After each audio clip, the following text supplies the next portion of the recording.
भाई और बहनों, लक्षद्वीप जाओ घूमने? जी जी जी जा रहे हैं। हम जहां कुर्सी लगा देते हैं टूरिज्म वहीं शुरू हो जाता है। मालदीव की हालत खराब हो गई कि अरे भगवान, सरकार गिरने की स्थिति में है।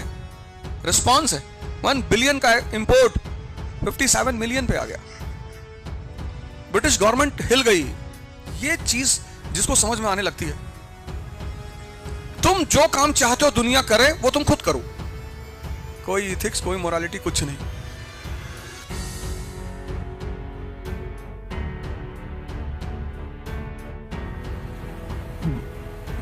जय हिंद फ्रेंड्स।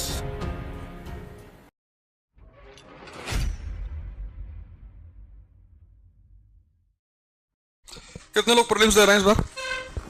लगभग सारे लोग दे रहे होंगे। नहीं दे रहे? अच्छा, कितने लोग एक बार प्रीलिम्स दे चुके हैं? अच्छा, मेंस नहीं लिखे?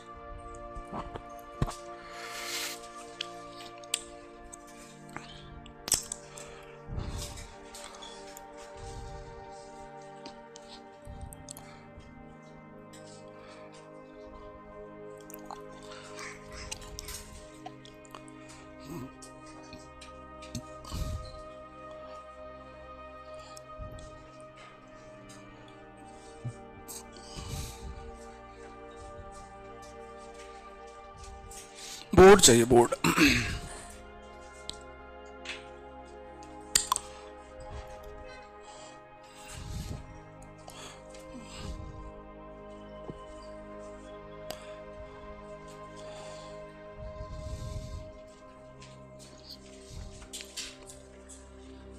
हाँ ठीक है।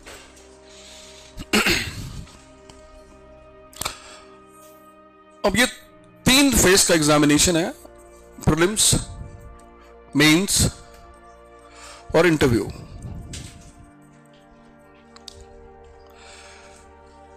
इन दोनों की तैयारी यहां से शुरू होती है। हालांकि पहला फेस ये है और लास्ट फेस ये है, लेकिन इन दोनों की तैयारी यहां से शुरू होती है। ये बिगिनिंग पॉइंट है। इसका मतलब क्या होता है? इसका मतलब होता है कॉन्सेप्ट्स प्लस फैक्ट्स। ये मेंस का मतलब होता है। आपने कोई कॉन्सेप्ट पढ़ा तो कॉन्सेप्ट को प्रूव करने के लिए फैक्ट होता है। एग्जाम्पल, मेंस का मतलब concept plus fact. Example, non cooperation movement में स्वदेशी और बॉयकॉट गांधीयन स्टाइल में लागू किया गया। अब ये कॉन्सेप्ट हो गया, गांधीयन स्टाइल। अब स्वदेशी और बॉयकॉट तो 1905 में भी था, स्वदेशी मूवमेंट ही कहा गया उसको। लेकिन यहां पे वो क्या कह रहे हैं कि जो नॉन कोऑपरेशन मूवमेंट है उसमें स्वदेशी और बॉयकॉट गांधीयन स्टाइल में लागू किया गया। अब इसको प्रूव करना है, तो किसी भी कॉन्सेप्ट को प्रूव करने के लिए एविडेंस देना पड़ता है।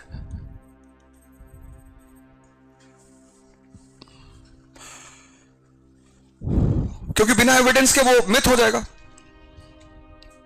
ठीक, तो अब एविडेंस क्या दोगे? Funeral pyre. Funeral pyre episode. समझना ये बात। अगर तुम ये बात समझ ले गए, समझ लो प्री तुम्हारे हाथ में आ गया। कोई डिस्कस ही नहीं करता। इतने सारे पेपर यूट्यूब पे पढ़े, ये कोई डिस्कस नहीं किया। मैंने देखा ही नहीं किसी को करते हुए।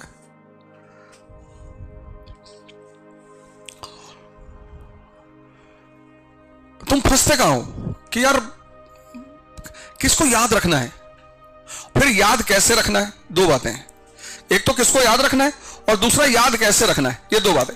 अब तुमने कॉन्सेप्ट दिया कि साहब नॉन कोऑपरेशन मूवमेंट में गांधीयन स्टाइल में स्वदेशी और बॉयकॉट को अडॉप्ट किया गया। फिर तुमने एग्जांपल दिया funeral pyre, funeral pyre episode. अब इसमें क्या करते थे? अब स्वदेशी मूवमेंट में क्या था कि बॉयकॉट और स्वदेशी तो यहां भी था 1905 में, ये 1920। लेकिन यहां स्वदेशी और बॉयकॉट सिर्फ एक नारा था, स्लोगन। स्वदेशी और बॉयकॉट सिर्फ एक नारा था, स्लोगन। जब तुम अपने बच्चे से या अपने छोटे भाई से कहते हो कि सुबह 4 बजे उठना चाहिए, तो उसका बच्चों पे कम असर होता है। जब तुम खुद 4 बजे उठते हो तो उस पर ज्यादा असर होता है। इसलिए जितने लोग प्रवचन करते हैं अपने अपने घरों में, उनके बच्चे कहते हैं ऐसे ही, तुम जो काम चाहते हो दुनिया करे वो तुम खुद करो। उसका एक सबसे प्यारा तरीका यही है, वो तुम खुद करो। तो तुम जब बदलोगे, जैसे आश्रमों में जो गुरु होता है, बड़ा सबसे चीफ है, जैसे सदगुरु है। अब सदगुरु का जीवन इतना मस्त है कि हर आदमी कहता है कि मुझे आप जैसा बनना है। अब सदगुरु 3 बजे उठ कर ध्यान करते हैं, तो अब आश्रम में जितना भी आदमी है, अगर सदगुरु सुबह 10 बजे सुबह उठे तो कल वो आश्रम खाली हो जाएगा।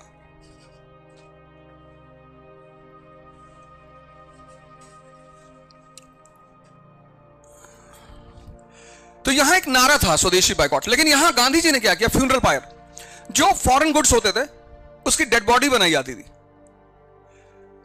फिर मान लो गांधी जी ने कहा कि सदाशिव पेट से विमान नगर या विश्रांतवाड़ी यहां तक यात्रा चलेगी। 15 जनवरी सुबह 7 बजे सब सदाशिव पेट पे गैदर करेंगे, और फिर यहां से डेड बॉडी, जैसे हिंदू अपनी डेड बॉडी शमशान घाट तक ले आते हैं, ऐसे ये विदेशी कपड़ों की डेड बॉडी यहां से उठाएंगे और फिर विश्रांतवाड़ी तक पैदल चलते हुए जाएंगे। तो यहां से लेकर विश्रांतवाड़ी 15 किलोमीटर तक लोग सड़कों के किनारे खड़े होंगे, और फिर गांधी उनसे अपील करेंगे कि कम से कम एक रुमाल आप इसमें डाल दो। अब ये थ्योरेटिकल अप्रोच है, ये प्रैक्टिकल अप्रोच है। अब इस प्रैक्टिकल अप्रोच का इतना फायदा हुआ, जिंदगी में प्रैक्टिकल अप्रोच का बहुत फायदा होता है। किसी को थ्योरेटिकली मानना और किसी को प्रैक्टिकली मानना दो अलग अलग बातें। जैसे कल एक साहब से मैंने कहा कि यार एक्सरसाइज वगैरह बोले तुम करते हो, तो हमने कहा दंड बैठक मारोगे, कहा हाँ, हमने कहा 100 एक बार में। बहुत खींच खाच के बेचारे 9 तक चले गए थे, आज सुबह उठ नहीं पा रहे थे। क्या यार बहुत पेन हो रहा है। मैंने कहा तो होगा तो है ही है। पेन का मतलब होता है परिवर्तन। जिस चीज में पेन नहीं होता उससे आपको कभी कभी कुछ अचीव नहीं होगा। जिन चीजों में पेन नहीं है वहां तो कुछ अचीवमेंट है ही नहीं। अब इस अप्लाइड, अब देखो तुमसे क्या क्वेश्चन पूछेगा वो, इस अप्लाइड अप्रोच का इतना इंपैक्ट पड़ा स्वदेशी पे कि जो हमारा 1 बिलियन का इंपोर्ट था फॉरेन गुड्स का, वो 57 मिलियन पे आ गया। ये तुम्हारा प्रीलिम्स का फैक्ट बन गया, ये पूछ लेगा, ये पूछ लेगा। नहीं बात समझ में आई? तो एक तो क्वेश्चन क्या हुआ, फैक्चुअल। फैक्चुअल पहला प्रीलिम से क्वेश्चन क्या हुआ, फैक्चुअल। पर सिर्फ फैक्चुअल प्रीलिम से क्वेश्चन नहीं होते, लेकिन ये पहला हुआ फैक्चुअल। वो देखना चाहते हैं कि आप इस बात को समझे कि अप्लाइड किसी चीज को जब तुम प्रैक्टिकली करते हो उसका रिस्पॉन्स कुछ और होता है। यहां वो थ्योरेटिकली कर रहे थे, रिस्पॉन्स है ही नहीं। यहां प्रैक्टिकली कर रहे हैं, रिस्पॉन्स है। 1 बिलियन का इंपोर्ट 57 मिलियन पे आ गया। ब्रिटिश गवर्नमेंट हिल गई, घाटा हो रहा है ना। मालदीव ने उल्टा सीधा बोला, मोदी जी चले गए लक्षद्वीप, हम जहां कुर्सी लगा देते हैं टूरिज्म वहीं शुरू हो जाता है। मालदीव की हालत खराब हो गई कि अरे भगवान, और शादियों का मौसम है, वीजा लेना नहीं है हमें मालदीव जाने के लिए, तो ज्यादातर लोग मालदीव जाते थे। सरकार गिरने की स्थिति में है। आदमी को कहां मारना है? हम जहां कुर्सी लगा देते हैं टूरिज्म वहीं से शुरू हो जाता है।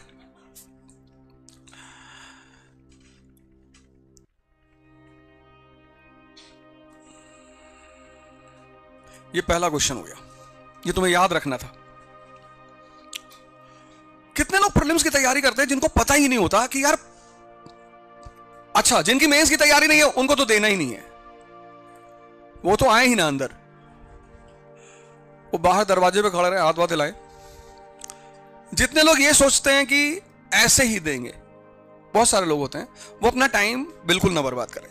जिंदगी में कोई भी काम ऐसे ही ना करें झूठ बोलने के सिवा। आप ऐसे ही झूठ बोल सकते हैं, उसमें कोई दिक्कत नहीं है, प्रैक्टिस होती रहेगी। जितने अच्छे झूठ बोलने वाले हो जाएंगे समाज में उतनी तरक्की होगी आपकी।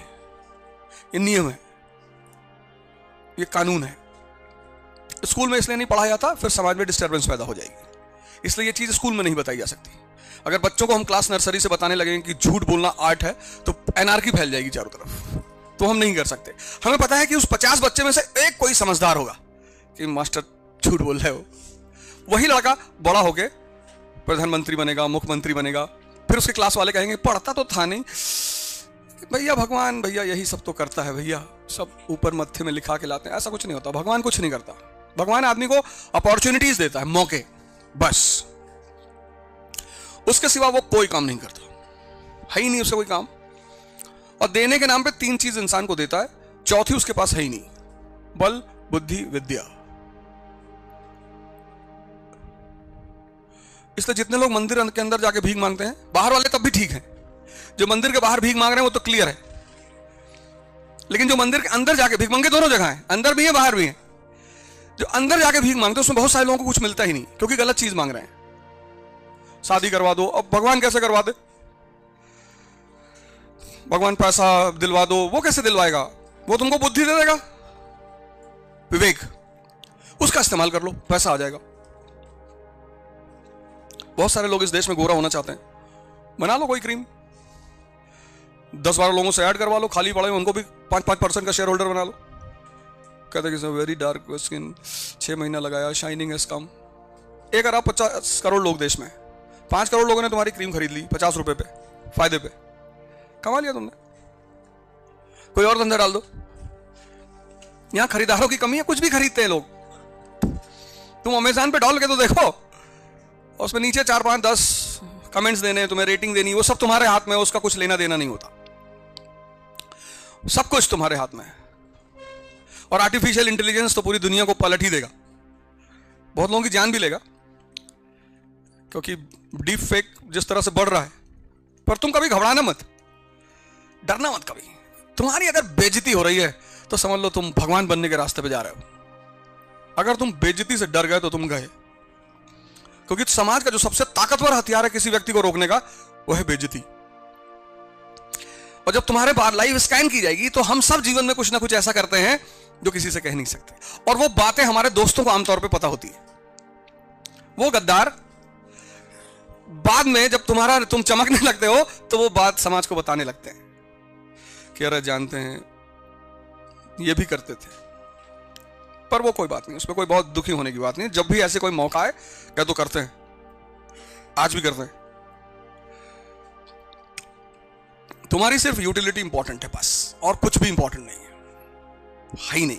फालतू का टाइम और अपना एनर्जी वेस्ट मत करना। तो ये पहला क्वेश्चन हो गया फैक्चुअल। तो आईएएस के प्रीलिम्स का पहला क्वेश्चन हो गया फैक्चुअल। पर ये जो क्वेश्चंस होते हैं ये बहुत कम होते हैं आईएएस में, पीसीएस में ज्यादा होते हैं। ये आईएएस में और पीसीएस में फर्क होता है।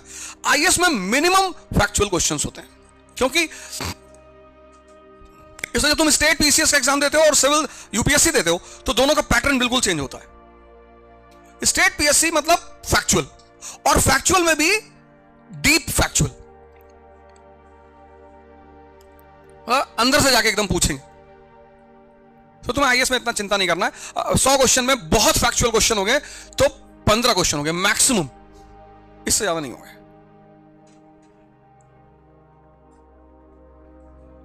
और वो भी इतने प्यारे प्यारे क्वेश्चन होंगे, जैसे third battle of Panipat was fought on, date दे देंगे। अब वो इतनी इंपॉर्टेंट बैटल, डेट और ईयर दोनों देंगे। ईयर तो सबको पता है 1761, डेट में फंस जाएगा आदमी। करनाल, डेट में फंस जाएगा आदमी। बक्सर, डेट में फंस जाएगा। लेकिन ये 5-6 बैटलें ऐसी हैं मॉडर्न इंडिया की जिन्होंने मॉडर्न इंडिया की हिस्ट्री को बदला है, इसलिए आपको याद रखना है। करनाल 1739, प्लासी थर्ड, बक्सर और प्लासी ये 4 ऐसी बैटल हैं जिन्होंने मॉडर्न इंडिया की हिस्ट्री को पूरी तरह बदल के रख दिया।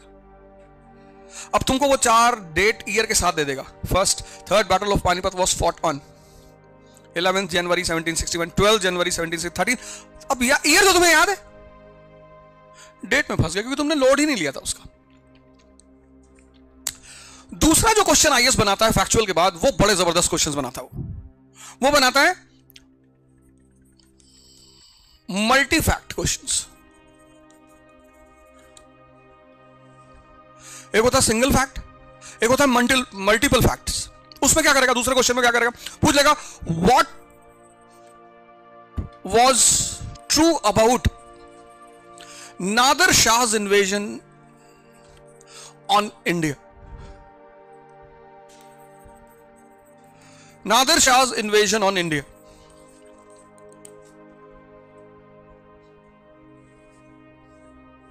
First fact.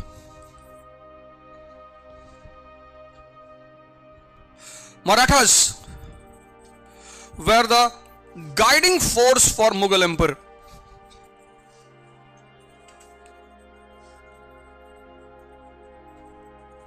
पहला fact, Marathas were the guiding force for Mughal empire. Second, he plundered the wealth up to 70 crores।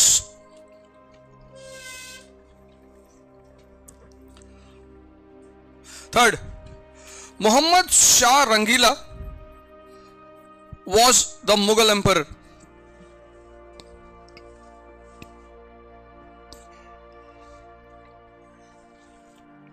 Fourth,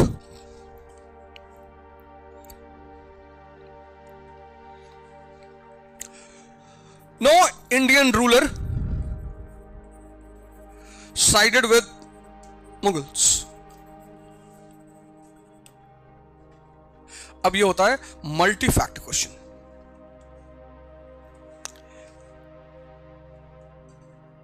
एक होता है सिंगल फैक्ट, एक होता है मल्टीपल फैक्ट। अब यार Marathas were the guiding force for the Mughal empire.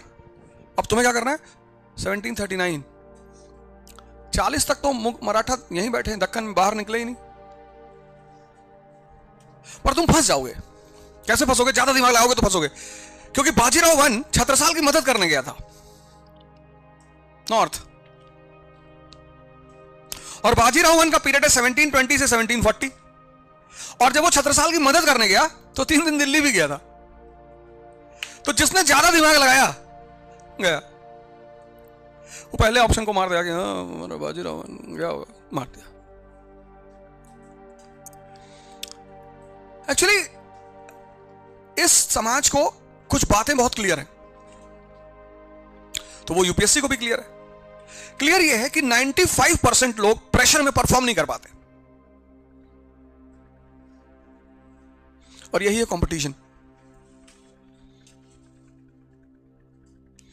Competition ज्ञान की जांच नहीं है, पर्सनालिटी की जांच है। जो पढ़ेगा नहीं उसका तो वैसे भी नहीं होगा। चलो अगर सिर्फ पर्सनालिटी है तो पढ़ने की क्या जरूरत है, तो जो पढ़ेगा नहीं उसका वैसे भी नहीं होगा। लेकिन पढ़ाई और पर्सनालिटी, क्योंकि तुम प्रेशर में आते हो।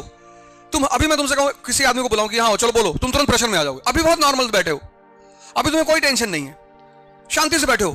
ये चीज जिसको समझ में आने लगती है, आदमी को लगता है मैं नॉर्मल हूं। बेसिकली वो नॉर्मल होता ही नहीं, उसे अपनी एबनॉर्मलिटी का पता सिचुएशन में होता है।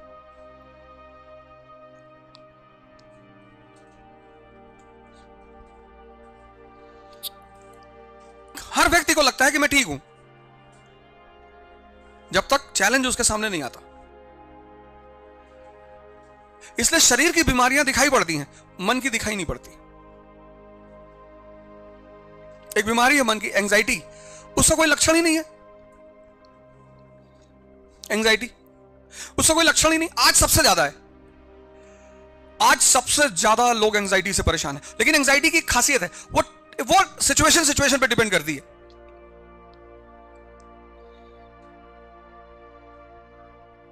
ऐसा नहीं कि एंजाइटी है तो दर्द होगा, पेन होगा तो पता चले कि भैया लेफ्ट में दर्द होता। एंजाइटी का कोई आउटवर्ड लक्षण नहीं है, इसलिए एंजाइटी को पकड़ना बहुत मुश्किल है। और चूंकि वो सिचुएशन पे आती है तो आप उस सिचुएशन से भागोगे। आपको किसी ने कहा पब्लिक स्पीकिंग करनी है, अरे आपको कहने भैया हम नहीं बोलेंगे भैया, ये इनको ले जाओ भैया, ये अच्छा बोल लेते हैं, इनको ले आओ। आप ये नहीं मानोगे, आप क्या कहोगे? आप कहोगे कि मुझे बोलना नहीं है भैया ना, आप बोल नहीं पाओगे। आप में से बहुत सारे लोग देखो, बहुत सारी सिचुएशन से आप भागते होगे कि नहीं भैया, ये वहां नहीं जाना भैया, भैया ये नहीं करना है। और समाज का एक बड़ा प्यारा वेपन है आपको भगाने का, कि लोग हंसने लगेंगे। अपनी एम्बिशन को इसलिए नहीं पूरा कर पाते क्योंकि उनको लोगों के हंसने का डर होता है कि लोग हंसेंगे।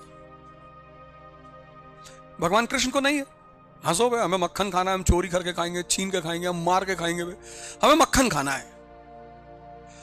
कोई इथिक्स, कोई मोरालिटी, कुछ नहीं। हम दूसरे घर में घुस जाएंगे रात में, पहले तो मांगेंगे, नहीं दोगे हम चोरी करवा लेंगे। चोरी करने मारोगे तो जब पानी भर के चलोगी मार देंगे, मटकी फूट जाएगी तुम्हारी।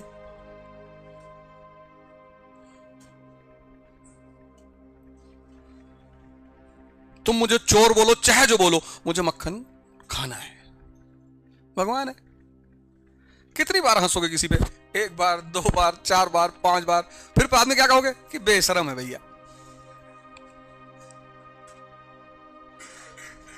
महत्वाकांक्षा का पहली शर्त है बेशरम होना।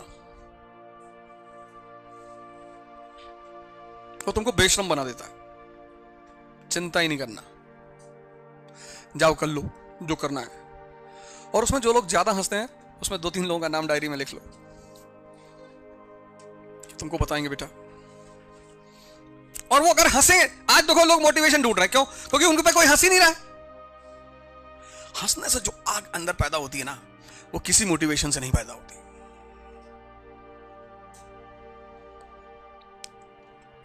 इतनी पावरफुल चीज है हंसना। तो अब ये मल्टी फैक्चुअल क्वेश्चन है, इसमें तुम्हें अब नादिर शाह का इन्वेजन इतना इंपॉर्टेंट है। हाँ ठीक है, 70 करोड़, ये तो फैक्ट गलत हो गया पहला वाला। 40 में मुगल कहां, मराठास अब्दाली के समय दिल्ली में एंटर करते हैं, तभी तो पानीपत हुआ। नादिर शाह के समय वो नहीं दिल्ली में एंटर करे, अब्दाली के समय। अब्दाली के एजेंट को उन्होंने दिल्ली और पंजाब से हटा दिया, तब झगड़ा हुआ। सीधा, दिमाग नहीं लगाना कि यार पानीपत की लड़ाई किससे हुई थी? अब्दाली से। इसका मतलब जो वो दिल्ली में एंटर किए होंगे तो अब्दाली के टाइम में। सिंपल। जिसके इंटरेस्ट पे हाथ डालोगे वही तो झगड़ा करेगा। तो अगर इसके इंटरेस्ट पे हाथ डालते तो फिर मराठों से झगड़ा नहीं होता। ये पॉइंट गलत हो गया। Plunder was up to 70 crore, एकदम सही। एनसीईआरटी का फैक्ट है ये। 70 करोड़ की लूट है। रंगीला राजा है, ये भी सही है। No Indian rulers sided with Mughals, ये गलत है। ये तीसरी पानीपत के लिए, मराठों के लिए फैक्ट है।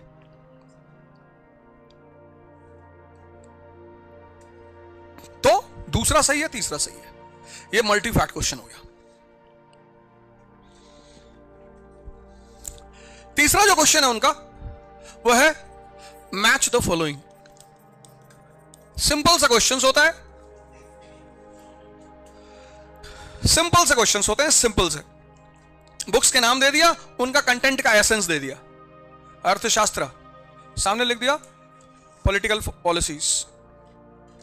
हर किताब का कोई एसेंस है ना, तो किताब का नाम लिख दिया, उसके सामने उस किताब का एसेंस सामने लिख दिया। मैच कराओ।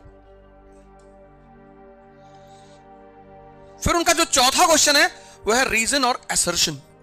ये प्योर कॉन्सेप्चुअल क्वेश्चन होता है। तो 4 क्वेश्चन हो गए, 4 टाइप के क्वेश्चन हो गए। पहला टाइप फैक्ट, दूसरा मल्टीपल फैक्ट, तीसरा मैच द फॉलोइंग, और चौथा रीजन और असर्शन। मल्टीपल फैक्ट में आजकल उन्होंने क्या किया है, एक नए टाइप के क्वेश्चन फ्रेम करते हैं वो। Consider the following statements, point A point B, इसी को ट्रांसफॉर्म कर दिया एक नए रूप में। Consider the following statements, point A point B. अब इन चारों में, ये तो 4 हो गए क्वेश्चंस टाइप। अब इन चारों में वो क्या करते हैं, इन चारों को वो 3 टाइप में फिर डिवाइड करते हैं, चारों को। पहला जनरल क्वेश्चंस,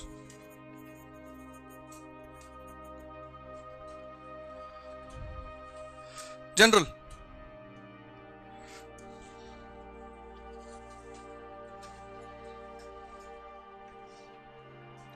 दूसरा टफ, तीसरा to be left at any cost, छोड़ना ही है। 100 में से 20 ऐसे क्वेश्चन होते हैं जिन पे अगर तुम दिमाग लगाओगे तो तुम्हारा दिमाग खराब कर देंगे वो। इस पॉलिसी को समझना, बड़ी प्यारी पॉलिसी होती है वो। ये जो बात मैं तुमसे कह रहा हूं, ये तीसरे क्वेश्चन के चक्कर में 90% लोगों का सिलेक्शन नहीं होता। मैं बताता हूं कैसे, सुनो। तुम इंटरव्यू देने गई, बैठी सामने, उसने पूछा कि तुम लोग महाराष्ट्र में सेटल्ड हो? जी। कहां? मुंबई में। अच्छा, मुंबई। मुंबई को शहर किसने बनाया? अब कोई ओमनीपोटेंट तो है नहीं, ओमनी प्रेजेंट, ओमनीसिएंट। तो क्वेश्चन का एक तरीका यह होता है कि यार ऐसे 4-5 क्वेश्चन पूछ लो जिसका आंसर पता ही ना हो। उससे क्या होता है? रेस्टलेसनेस डेवलप हो जाती है। एक तो प्रेशर पहले से ही था और उसमें से 4 क्वेश्चन ये वाले मिल गए, तो प्रेशर प्लस 4 क्वेश्चन ना कर पाना, रेस्टलेसनेस बढ़ गई। आधी बैटल तो तुम वहीं हार गए, खत्म। इन क्वेश्चन का टारगेट होता है, इन 20 क्वेश्चन का, कि लड़का प्रेशर में तो पहले से है, उसके इस प्रेशर को इंक्रीज कर दो। पहले 4 क्वेश्चन तुम्हें नहीं आते हैं, टेंशन नहीं बढ़ेगी? बढ़ेगी। तुमको यार सिलेक्शन लेना है, 55 क्वेश्चन करने हैं बस, मैक्सिमम 60।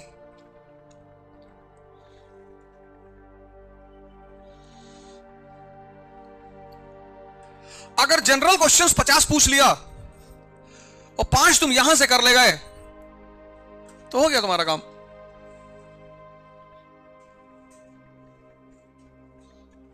अब इसके चक्कर में जो लोग पढ़ते हैं ना, वो सब मारे जाते हैं। ये काम वो इंटरव्यू में भी करते हैं, ये काम वो मेंस में भी करते हैं। इंटरव्यू बोर्ड में तुम एंटर किए, बैठे, 4-5 उल्टे सीधे क्वेश्चन पूछ लिया, तुम्हारा फ्रेम ऑफ माइंड तो बिगड़ गया ना। जो वो चाहते हैं, वो तुम्हारी पर्सनालिटी को चेक कर रहे हैं और 4-5 उल्टे सीधे क्वेश्चन पूछ लिया कि डॉक्टर अंबेडकर जो सूट पहनते थे वो सिलाते कहां से थे? अब एक्सीडेंटली तुमने कहीं पढ़ लिया हो तो हो सकता है तुम्हें पता हो, वरना कौन पता करेगा? सिलाते होंगे यार कहीं। लेकिन अगर तुम एक स्टेबल व्यक्तित्व के आदमी हो तो तुम्हारा उस क्वेश्चन का तुम्हारे ऊपर कोई प्रभाव नहीं पड़ेगा। लेकिन अगर स्टेबल नहीं हो, क्योंकि तुम इंटरव्यू हॉल में एंटर किए तो तुम प्रेशर में थे और 4 क्वेश्चन का तुम आंसर नहीं बता पा रहे हो, अंदर ही अंदर तुम टूट गए। अब उस 4 के बाद जब वो एक सामान्य सा क्वेश्चन पूछेगा, बस गड़बड़ा जाओगे तुम। इस क्वेश्चन को जो लोग पढ़ते हैं उनका ये क्वेश्चन गलत हो जाता है।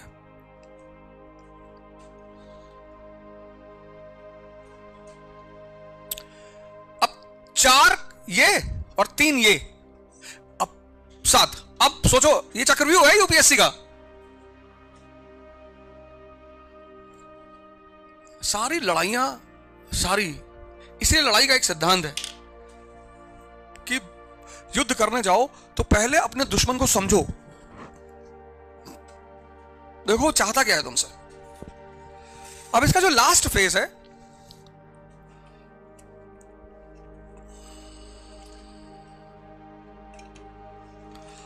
लास्ट फेस इसका बहुत इंपॉर्टेंट है। तो 4 ये 3 ये। अब इस 3 में वो क्या करते हैं, ये जो जनरल क्वेश्चंस हैं, जो जनरल टाइप के क्वेश्चंस हैं, उसको फिर वो 2 पार्ट में बांट देते हैं, सिंपल और कॉम्प्लेक्स। दोनों का एग्जांपल देने जा रहा हूं क्वेश्चन बना के, देखना।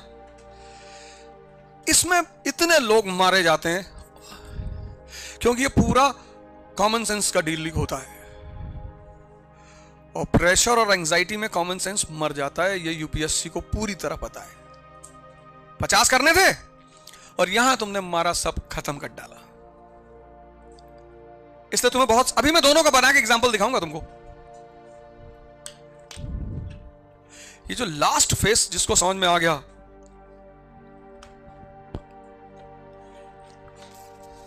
सिंपल। पहला example simple, consider the following statements.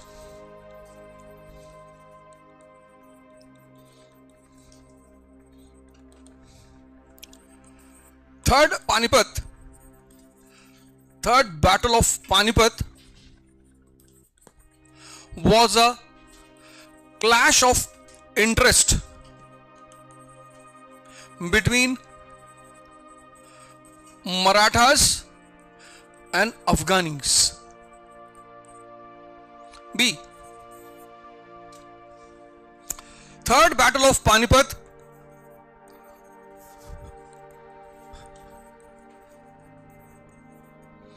was very beneficial for French ambition in India. Simple question. अब which of them are true? A, B, C, D.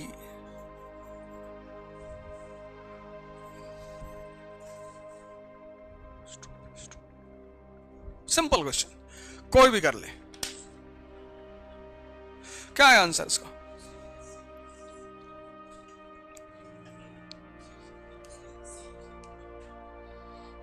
फंस गए ना तुम? तुम उलझ गए। जितने लोग ज्यादा दिमाग लगा रहे हो सब उलझ गए।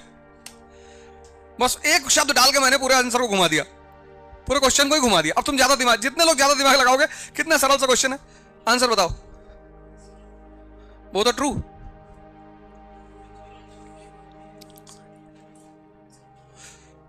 देखो अब कितना सरल क्वेश्चन है,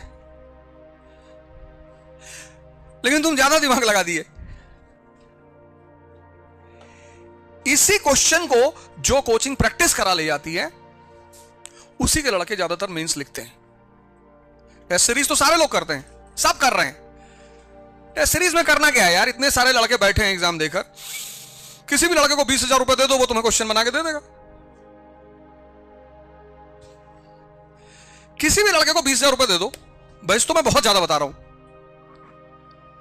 कि भैया पॉलिटी के 500 क्वेश्चन बना के दे दो, 20,000 रुपए ले लो, बना देगा।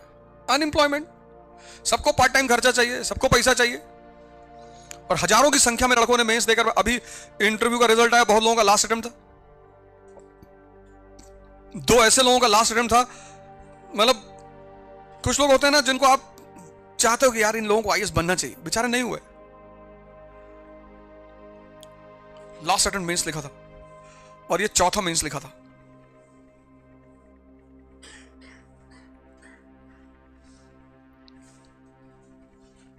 बताओ इसका आंसर, बोलो बताओ। ट्राई कर लो, कोई बात नहीं।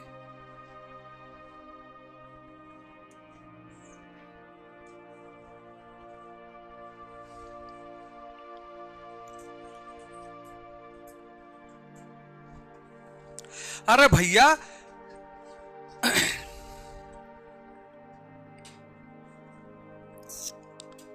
भारत पर 1760 एम्बिशन तो दोनों का था, भारत पर कब्जा करने का, ईस्ट इंडिया कंपनी का भी, फ्रेंच का भी।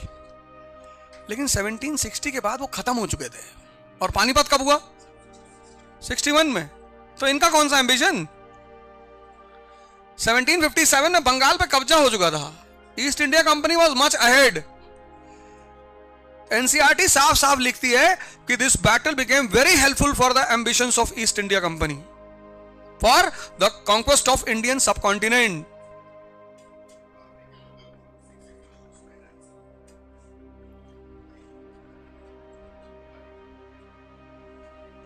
जाओ फिर मैं शुरू करूंगा। जाओ व्हीकल हटा दो। 3509 एक्टिवा। चलो आओ जल्दी, 5 मिनट आराम से आना, भागना मत। देखो कितना सिंपल सा क्वेश्चन था ये। सिंपल नहीं था, पर तुमने अपना कॉमन सेंस, देखो तुम्हारा ये आता हुआ क्वेश्चन गलत हो जाता है एग्जाम में। क्या? हाँ नाम अब्दाली है, पर ये लड़ाई अफगानियों और इनके बीच, मराठों के बीच में।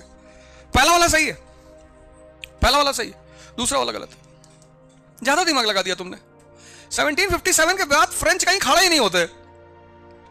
वो भी जब ड्यूप्ले इंडिया से चला गया, फिर तो फ्रेंच का सारा गेम ही खत्म हो गया। देखो, ये क्वेश्चन जिसके गलत होते हैं, ये कौन सा टफ क्वेश्चन है, ये कौन सा हार्ड क्वेश्चन है ये नहीं। यही क्वेश्चन जिसके गलत होते हैं वो एग्जाम से बाहर हो जाता है।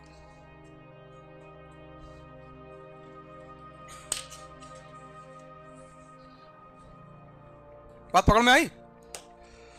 बात समझ में आई ना?